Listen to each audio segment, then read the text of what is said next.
Welcome to 5 and 5 from the One Stop Co-op Shop, where I discuss 5 key elements of a game in about 5 minutes. I'm Michael Kelly, and today I'm looking at Hegemony, the game of class struggle, focusing on the solo mode in the expansion. And disclaimer that I was sent a review copy of this one. I'm often a fan of asymmetric games with interesting Automa, Root, and the Coin series being the main examples. How does Hegemony fare in that company? Let's find out and get to the list.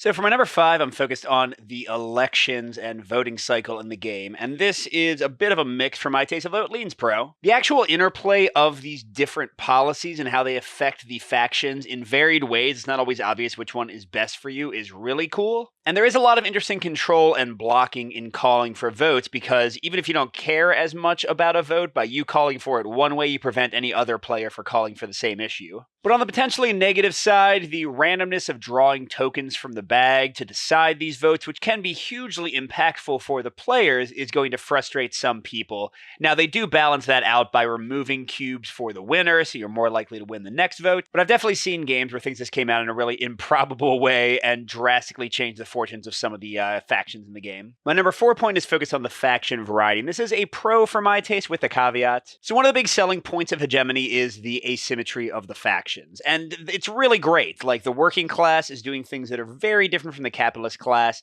They've each got their own unique deck of cards. When you get into the Automa and the expansion, they each have their own deck for activating their actions and for their preferences and such. The only potential negative that could push this down to a mix is that you're very limited in which ones you use. If you want to play 2-player controlling only one Automa, you have to be capitalist or working class. Those are your only options. To play into the other factions, which are interesting and have their own stuff going on, the middle class and the state, you have to run 2 or 3 Automa, and as I'll mention later, that's a bit of a beast and kind of difficult to do. So that's my one negative. It's tough to actually branch out into more than 2 of the classes just because of how challenging it can be to run everything. And that goes right into my number 3 point, which are the Automa that are in the expansion, allowing for solo play or adding factions to competitive play. And for me, this is a mix, almost leaning full con. But to focus on the positives first, it is a little bit of a bear to figure out like how the cards work and also to figure out the rules for the Automa. And I wish the rulebook was more detailed. They could have explained a lot of things better, but it does tend to work pretty well. Once you understand how everything works, just these little like priorities of actions tend to flow pretty smoothly with the basic Automa.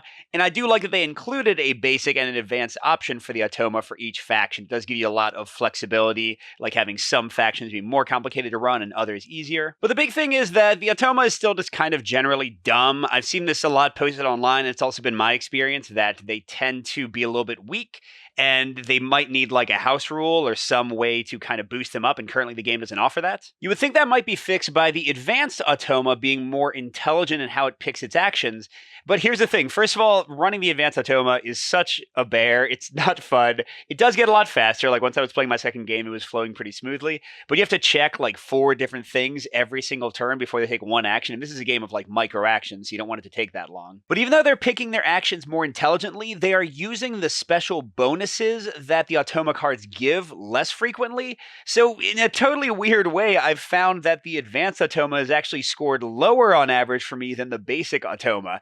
So yeah, there's just like some wonkiness and some weirdness going here, but still I appreciate that it is a nice option to play with, and I think with some house ruling it could work really well. But for my taste, I'm back to a full pro with my number 2, which is the main action play of the game. So you get 5 actions on your turn. You're going to have 7 cards in hand, and you can discard these cards to take a basic action, or you can play them for generally variations on the basic actions, but with different cool powers and bonuses.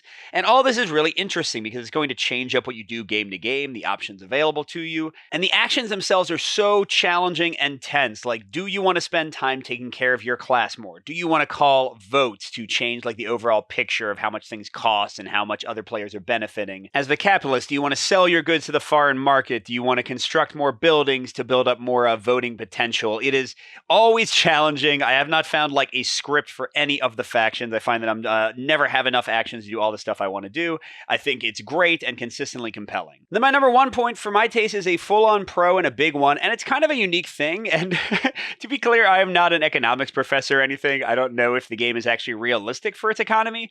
But still, in either case, I found the economic picture and the challenging kind of moral and gameplay choices presented by it to be incredibly compelling. And this may be best shown by the policies that I referenced in my number 5 point, because even though it might seem obvious what your faction wants, it's not as clear cut as it seems. Like, for example, when I last played the working class, I kind of wanted to get immigration to 0 because then fewer people would be coming in, my population would be smaller, it'd be easier to manage and make sure everybody's happy. But population also controls my voting power in the state, so I suddenly wanted to have more people. And sometimes the immigrants coming in have important skills that let me get better jobs and let me start trade unions more quickly. Or taxation. Almost everybody kind of wants taxation to be as low as possible because that way they can pay as little money and have as much left to take care of their people. But if taxes are too low, then the state's going to go bankrupt and the IMF is going to get called in. So there's this really interesting stuff going on. When do I want to work? What wages will I accept? When will I strike? Which companies will I build or not build? Who will I hire? Just tons of cool choices, and it does feel like a living, breathing economy. Again, not sure how realistic it is,